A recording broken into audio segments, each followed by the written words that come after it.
Max, quiero preguntarte, ustedes empezaron a auspiciar la llegada de guatemaltecos.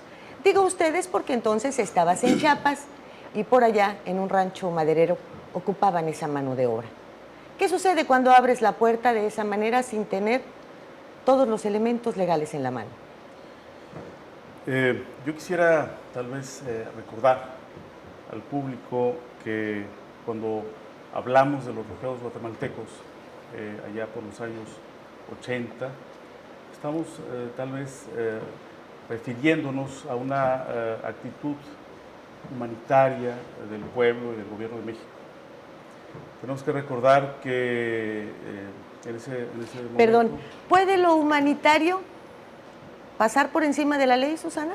No, tenemos un marco. Adelante, Max. Sí, tal vez en ese momento la circunstancia era un conflicto interno en Guatemala, una lucha fratricida que obligó a hermanos guatemaltecos a salir de su territorio para salvar sus vidas en territorio mexicano. Y la actitud de los mexicanos fue recibirlos en sus ranchos, en sus tierras, dándoles cobijo, dándoles refugio a decenas de miles de guatemaltecos que en ese momento en su propio país no pueden estar. Si se quedaban en su país, podrían ser... Pero cuando tú hablas el país, los mexicanos, ¿el gobierno autorizó toda la entrada de estos guatemaltecos? Fue gradual.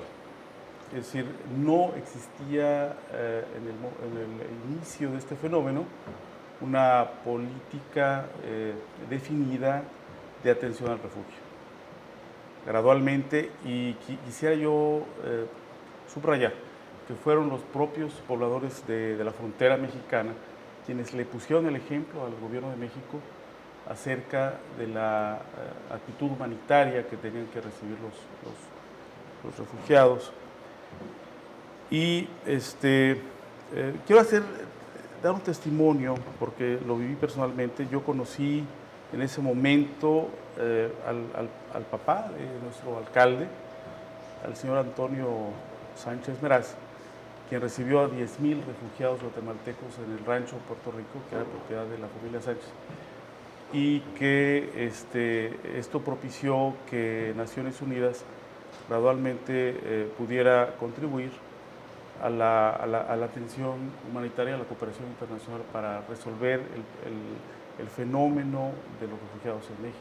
Sin tratar de menoscabar o denostar esta actitud tan noble de recibir a los guatemaltecos que venían de conflictos políticos en su país, Chiapas es una de las entidades más pobres, con altos índices de desempleo, con salarios muy bajos.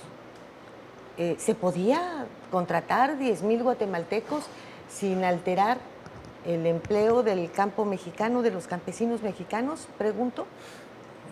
Lo que pasa es que no se trataba en ese momento de un problema laboral. Era estrictamente una situación de emergencia que demandaban los guatemaltecos que venían huyendo de un problema, de un conflicto, de una guerra, para salvar sus vidas. Y fue el auxilio de las Naciones Unidas que, con los recursos y la colaboración de países, fue posible darles la asistencia en alimentos, en vivienda, en asistencia médica. No fueron recursos del gobierno mexicano, fueron recursos de la comunidad internacional para resolver una emergencia humanitaria.